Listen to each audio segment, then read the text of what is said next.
Assalamualaikum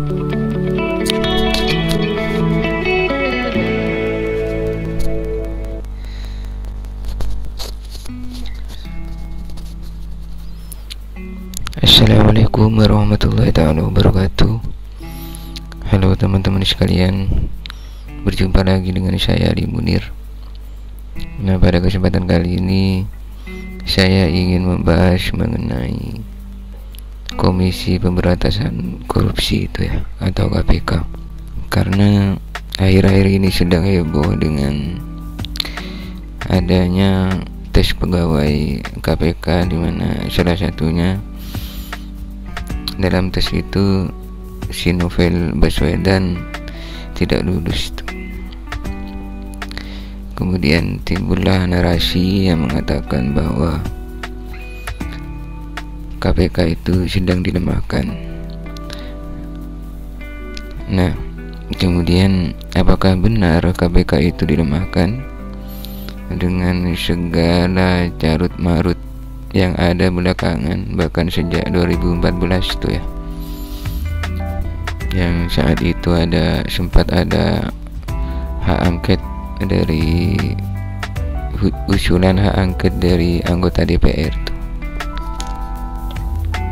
Saya akan mencoba membedah KPK itu dari segi birokrasi aja gitu ya. Nah, KPK sebagai sebuah lembaga yang dibentuk dan dibiayai oleh negara, sejak awal itu memang pantas diragukan independensinya itu, karena dia sebagai sebuah lembaga negara yang digerakkan oleh sumber daya manusia atau orang-orang tertentu.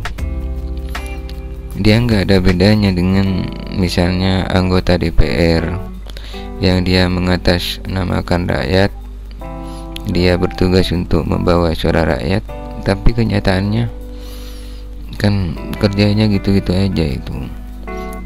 Mereka bahkan menyalahgunakan wewenangnya, kemudian kadang korupsi juga, atau ada yang tersangkut kasus suap.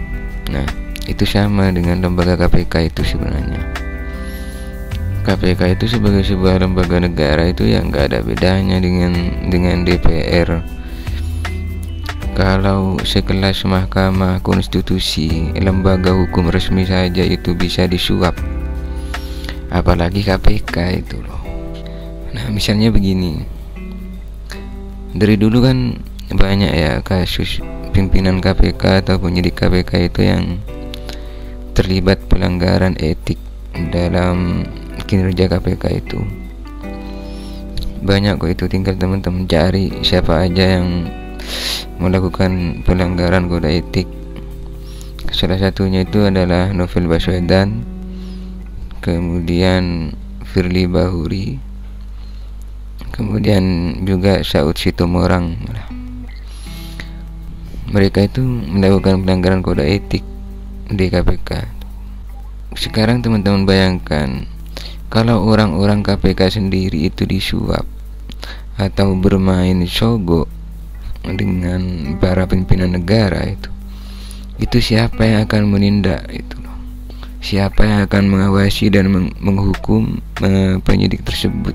Jika demikian ya nggak ada bedanya KPK dengan lembaga-lembaga negara lain, dengan MK, dengan DPR yang bahkan mengatasnamakan rakyat.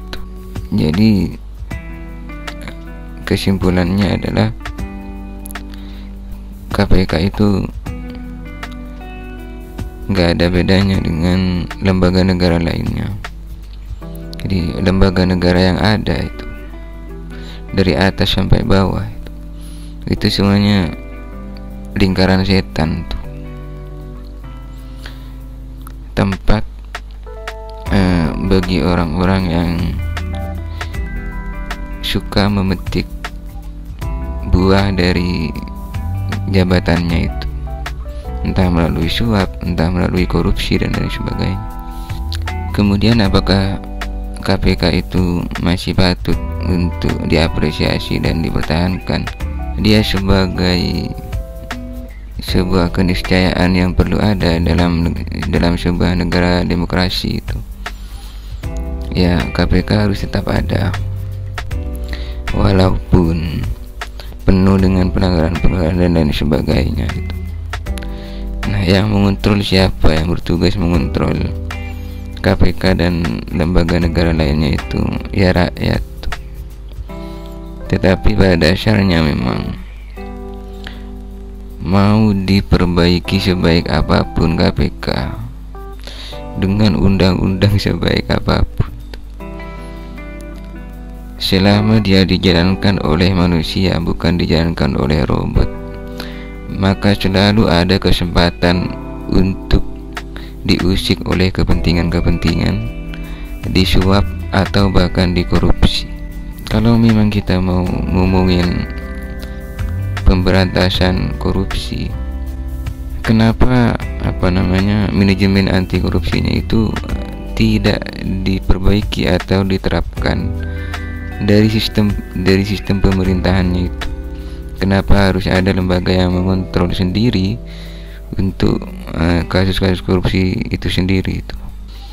Karena kalau cuma mengandalkan KPK, korupsi dan pungutan liar yang ada di kelas paling bawah di desa-desa itu, siapa yang kontrol? Selama ini kan kalaupun ada KPK itu ya, pungli dan korupsi di desa-desa itu kan tetap jalan itu, kasus suap dan lain sebagainya itu.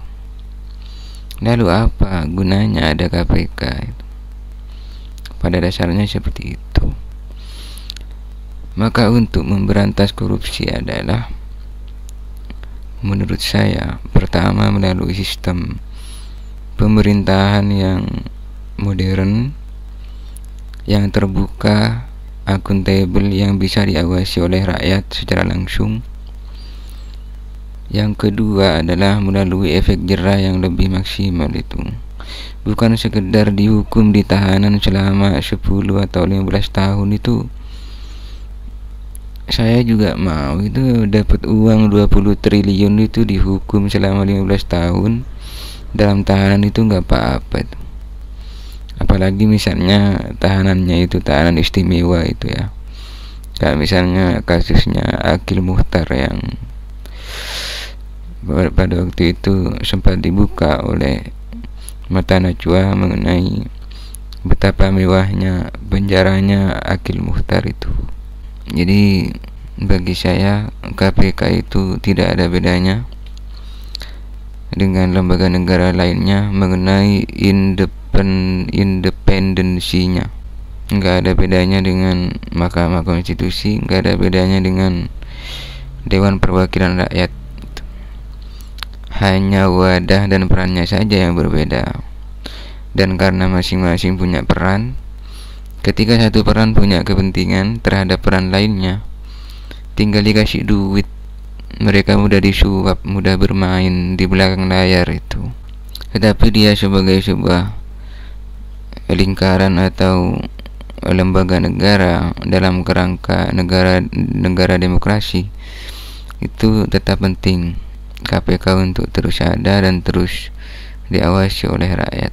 Walaupun pada akhirnya yang capek ya rakyat sendiri, yang miskin rakyat sendiri itu, yang susah ya rakyat. Lalu apakah KPK dilemahkan? Ya dari penjelasan saya tadi itu, KPK itu dari awal itu memang lemah. Dia sangat berpotensi untuk lemah. Dia juga berpotensi untuk kuat. Artinya dia menjadi lembaga paradoks tuh. Karena yang menjalankan manusia kan. Manusia itu kan tempatnya salah dan dosa itu. Jadi sewaktu-waktu bisa kuat, sewaktu-waktu bisa lemah. Bisa kuat ketika terus melawan, bisa lemah ketika mau disuap atau korupsi itu. Nah, perkiraan saya cara kerja KPK ke depan, selama sistem pemerintahan kita itu tidak modern dalam hal keterbukaan dan akuntabilitas publik, artinya dia tidak transparan terhadap wacana publik terhadap masyarakat untuk terus dipantau dan diawasi. Ya KPK gitu akan gitu-gitu aja itu loh. Korupsi tetap jalan di desa-desa, di kabupaten-kabupaten, provinsi dan lain sebagainya. Akan tetap di situ-situ aja, nggak akan korupsi, nggak akan pernah selesai jika hanya mengandalkan KPK dan tidak mengandalkan sistem pemerintahan yang modern, yang terbuka, yang update terhadap teknologi sehingga bisa diawasi oleh rakyat. Dan sepertinya untuk menuju sistem pemerintahan yang modern dan terbuka itu akan sangat susah, karena orang yang di atas semuanya itu adalah orang-orang yang punya kepentingan untuk membodohi dan memiskinkan rakyat. Jadi hanya orang yang mau mati saja itu yang mau mendengarkan suara rakyat. Gak ada pemimpin yang benar-benar absolut untuk ukuran negara Indonesia. Saya kira belum, untuk bisa membuat sistem pemerintahan yang bersih dan memberantas budaya korupsi itu sepertinya belum. Baik, mungkin itu saja pembicaraan saya pada kesempatan kali ini. Kurang lebihnya mohon maaf. Terima kasih telah menonton. Saya akhiri, wassalamualaikum warahmatullahi taala wabarakatuh.